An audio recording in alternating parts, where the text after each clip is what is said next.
Hello student, हम सब लोग जो चैप्टर पढ़ रहे हैं मॉलिक्यूलर बेसिस ऑफ इनहेरिटेंस, इस चैप्टर का ये हमारा जो है थर्ड लेक्चर है।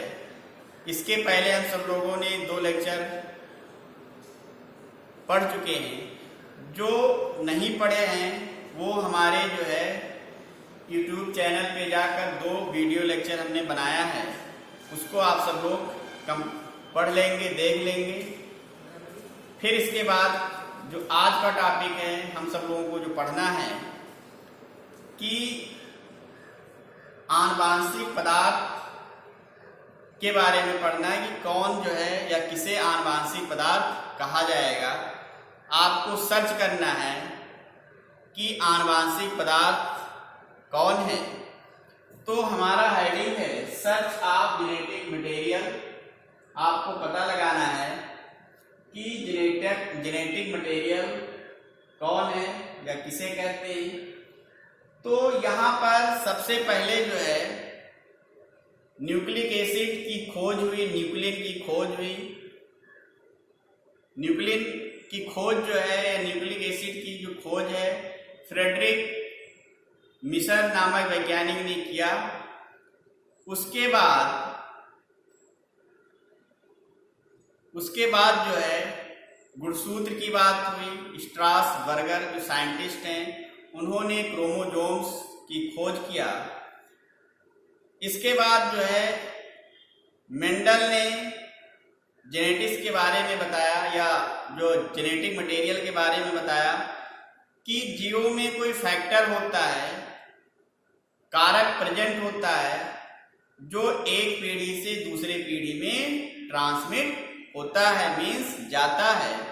उसी को उन्होंने नाम दे दिया था जेनेटिक मटेरियल, मीन्स कारक को ग्रेगर यान मेंडल ने फैक्टर को नाम दिया था जेनेटिक मटेरियल, मीन्स आनुवांशिक पदार्थ। तो आज हम सब लोगों को पता लगाना है कि जो फैक्टर ग्रेगर यान मेंडल ने बताया था वो फैक्टर क्या है। तो पहला जो एक्सपेरिमेंट्स है इनमें बहुत सारे वैज्ञानिकों ने अपना एक्सपेरिमेंट्स करके प्रूव किया है कि जेनेटिक मटेरियल कौन है। तो हम सब लोग पहला जो एक्सपेरिमेंट्स हम सब लोग पढ़ने जा रहे हैं वो है ट्रांसफॉर्मेशन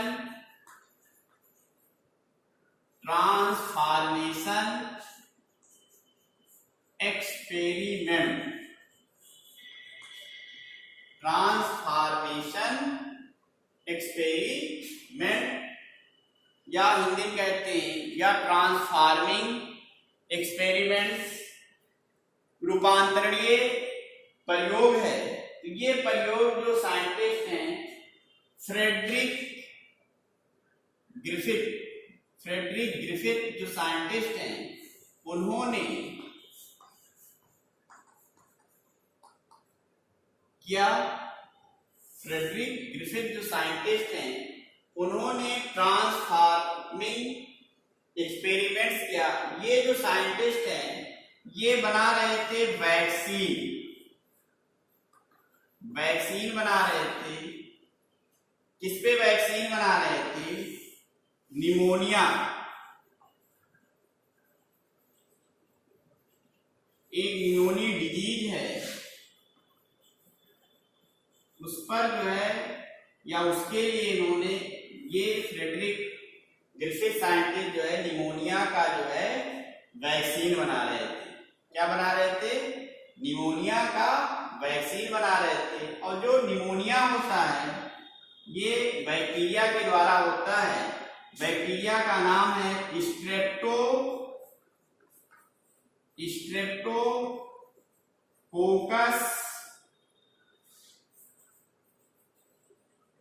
निमोनी। स्ट्रेप्टोकोकस निमोनी ये बैक्टीरिया का नाम है। और जो ये बैक्टीरिया होती है स्ट्रेप्टोकोकस जो बैक्टीरिया है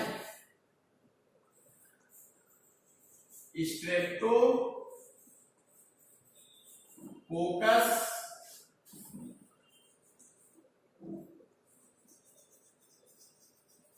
निमोनी जो बैक्टीरिया है दो टाइप की होती हैं। एक होता है एस स्ट्रेन और एक होता है आर स्ट्रेन। जो एस स्ट्रेन जो बैक्टीरिया होती है उसके चारों तरफ जो है चारों तरफ एक कवरिंग पाया जाता है। जो कवरिंग होती है पॉलीसैकेराइड्स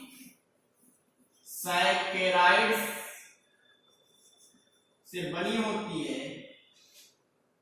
ठीक है, एक स्मूथ पॉलीसैकेराइड्स की एक आवरण पाई जाती है जिसे नाम दिया जाता है कैप्सूल।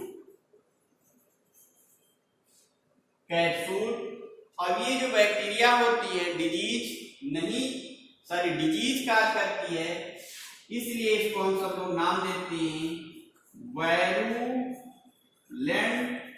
बैक्टीरिया या पैथोजेनिक बैक्टीरिया कहते हैं। यहां पर जो बैक्टीरिया है स्ट्रेप्टोकोकस, कोकस मीन्स स्फेरिकल बैक्टीरिया है, एक समूह में है, गुच्छे में है पाई जाती है और उनके चारों तरफ जो है पॉलीसैकेराइड्स की शीट पाई जाती है। मीन्स शीट को हम सब लोग क्या बोलते हैं, कैप्सूल बोलते हैं। तो ये डिजीज काज करती है, रोग उत्पन्न करती है, इसलिए इस बैक्टीरिया को हम सब लोग नाम देते हैं वायरुलेंट बैक्टीरिया या पैथोजेनिक बैक्टीरिया कहते हैं। दूसरी जो आर स्ट्रेन होती है,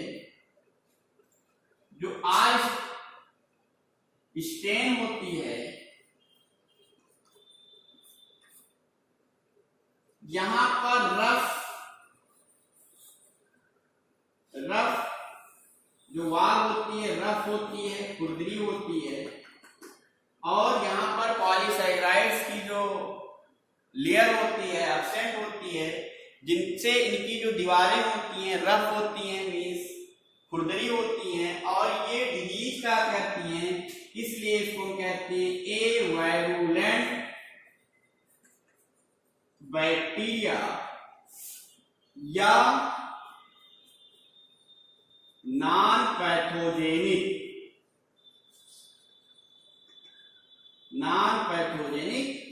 बैक्टीरिया।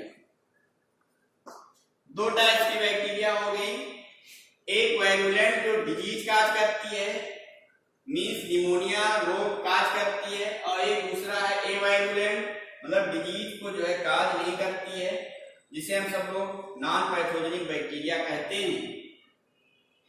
क्यों ये डिजीज काज करती है? जो हमारा इम्यून सिस्टम होता है वो इसको मार नहीं पाता, इसलिए ये डिजीज काज करती है, क्योंकि इस पे पॉलीसैकेराइड्स की कवरिंग पाई जाती है। उस पे क्या होता है, पॉलीसैकेराइड्स की कवरिंग नहीं पाई जाती है, जिससे आरबीसी जो होता है उसको किल कर देता है, मार देता है, जिससे वो रोग उत्पन्न नहीं करता है। तो इन्होंने जो एक्सपेरिमेंट्स कर रहे थे, तो एक्सपेरिमेंट्स में इन्होंने चूहे पर अपना एक्सपेरिमेंट्स किया। देखिए जो बैक्टीरिया लिया इन्होंने, पहले तो यस स्ट्रेन बैक्टीरिया लिया इन्होंने। जो बैक्टीरिया लिया है S strain means virulent bacteria लिया और इसको वायरुलेंट बैक्टीरिया को जो है इंजेक्ट कराया। इंजेक्ट इन माइस, चूहे में जब प्रवेश करवाते हैं तो चूहे में प्रवेश कराने पर ये आप जानते हो कि डिजीज काज करता है, मीन्स निमोनिया काज करता है, उत्पन्न करता है। तो निमोनिया के कारण जो माइस था, जो चूहा था, उसकी क्या हो जाएगी, मृत हो जाती है, मीन्स ये डाई हो जाती है, उनकी मृत्यु हो जाती है। फिर दूसरे एक्सपेरिमेंट में इन्होंने आर स्ट्रेन बैक्टीरिया लिया, क्या लिया, आर स्ट्रेन बैक्टीरिया लिया, इसको इंजेक्ट कराया इन्होंने माइस के अंदर। तो आप जानते हो ये रोग उत्पन्न नहीं करती है, जिससे जो चूहा था वो जीवित था, उस पर कोई प्रभाव नहीं पड़ा। फिर इन्होंने क्या किया, तीसरे एक्सपेरिमेंट्स में एस स्ट्रेन बैक्टीरिया लिया, प्लस उसको थोड़ा टेम्परेचर दे दिया, हीट किल्ड बोलते हैं, उसको थोड़ा टेम्परेचर दे दिया। मान लीजिए परखनली है, इसमें बैक्टीरिया रखे हैं, थोड़ा सा बाहर से इन्होंने टेम्परेचर दे दिया, तो उसको क्या कहेंगे, मतलब yes strain plus heat killed जब करवा देते हैं जीवाणु को, फिर इन्होंने इंजेक्ट किया, तो जो माइस था वो जीवित था, चूहे की मृत्यु नहीं हुई। फिर क्या किए, फोर्थ एक्सपेरिमेंट्स में इन्होंने यस स्ट्रेन को लिया, S strain plus heat kill कराया इसे,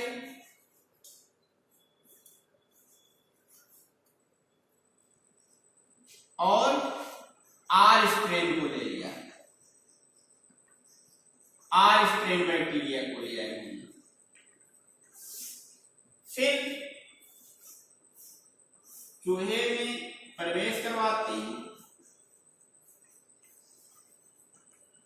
तो माइस जो होता है उसकी मृत्यु हो जाती है, क्या हो जाती है, मृत्यु हो जाती है। तो देखिए जो लास्ट एक्सपेरिमेंट्स है, यहां पे लास्ट में क्या हो रहा है कि कहीं ना कहीं जो आर स्ट्रेन बैक्टीरिया था, जो डिजीज काज नहीं करता था, तो जो आर स्ट्रेन है वो कन्वर्ट हो जाता है या रूपांतरित हो जाता है यस स्ट्रेन में। क्या है, आर स्ट्रेन बैक्टीरिया जो है इसमें ट्रांसफर हो जाती है यस स्ट्रेन में। इसलिए जो माइस है उसमें निमोनिया रोग हो जाता है और उसकी मृत्यु हो जाती है। तो यहाँ पर जो ग्रिफिथ साइंटिस्ट है उन्होंने कहा कि यस जो बैक्टीरिया है उसका कोई अंश आर बैक्टीरिया में प्रवेश कर जाता है, जिसके कारण आर स्ट्रेन यस स्ट्रेन में चेंज हो जाती है और ये डिजीज काज करने लगती है, जिससे चूहे की मृत्यु हो जाती है। तो ये कंफर्म नहीं बता पाए कि जो कोई कारक है या कौन सा केमिकल है जो यस से आर में जाता है और ये पैथोजेनिक हो जाती है। तो यहाँ पर इन्होंने ये नहीं कंफर्म कर पाए, तो बाद में एक इनका जो है 2-3 साइंटिस्ट आए, इनके केमिकल पे जो है बायोकेमिकल एक्सपेरिमेंट्स दिया, उसको हम सब लोग जो है बाद में पढ़ेंगे। आज यहीं तक, ठीक है, तो इतना कंप्लीट कर लीजिएगा। ट्रांसफार्मिंग एक्सपेरिमेंट्स, इन्होंने जो साइंटिस्ट थे फ्रेडरिक ग्रिफिथ, ये अपना प्रयोग कर रहे थे, वैक्सीन बना रहे थे। किस पे वैक्सीन बना रहे थे? निमोनिया रोग पर। निमोनिया रोग पर अपना वैक्सीन बना रहे थे। और ये जो निमोनिया डिजीज होता है स्ट्रेप्टोकोकस निमोनी जीवाणु के द्वारा होता है। ये जीवाणु 2 प्रकार के होते हैं, यस स्ट्रेन और आर स्ट्रेन होता है। एस स्ट्रेन के चारों तरफ एक कवरिंग स्मूथ लेयर पाई जाती है जो पॉलीसेकेराइड से बनी होती है और ये डिजीज काज करती है, इसलिए इसको हम सब लोग क्या कहते हैं? वायरुलेंट बैक्टीरिया कहते हैं या पैथोजेनिक बैक्टीरिया कहते हैं। आर स्ट्रेन के बाहर की तरफ कवरिंग नहीं होती है, म्यूकोपॉलीसैकेराइड्स की जो है लेयर नहीं पाई जाती, इसलिए इनकी दीवारें रफ होती हैं, इसलिए इसको हम सब लोग आर स्ट्रेन या एवायरुलेंट बैक्टीरिया मींस ये रोग उत्पन्न नहीं करती। फिर इन्होंने जो है बैक्टीरिया, पहले एफ स्ट्रेन को बैक्टीरिया लिया, माइस में प्रवेश कराया, तो माइस में जो है निमोनिया रोग हो जाता है, इसके कारण उसकी मृत्यु हो जाती है। फिर इन्होंने क्या किया, दूसरा आर स्ट्रेन बैक्टीरिया लिया, चूहे में प्रवेश कराया, फिर उसकी मृत्यु नहीं हुई, लिव था मींस जीवित था। फिर उन्होंने क्या किया, यस स्ट्रेन बैक्टीरिया को उन्होंने थोड़ा हीट किल करके जो है चूहे के अंदर प्रवेश कराया, तो उसकी मृत्यु नहीं हुआ। फिर उन्होंने यस स्ट्रेन हीट किल करके आर स्ट्रेन बैक्टीरिया के साथ चूहे में जब प्रवेश करवाते हैं तो चूहे की क्या हो जाती है, मृत्यु हो जाती है। तो इन्होंने ये अनुमान लगाया कि यस स्ट्रेन में से कोई ऐसा कारक आर स्ट्रेन में चला जाता है, प्रवेश कर जाता है, जिससे आर स्ट्रेन जो होती है वो यस स्ट्रेन में चेंज हो जाती है और वो डिजीज काज करने लगती है। ठीक है, ओके, धन्यवाद।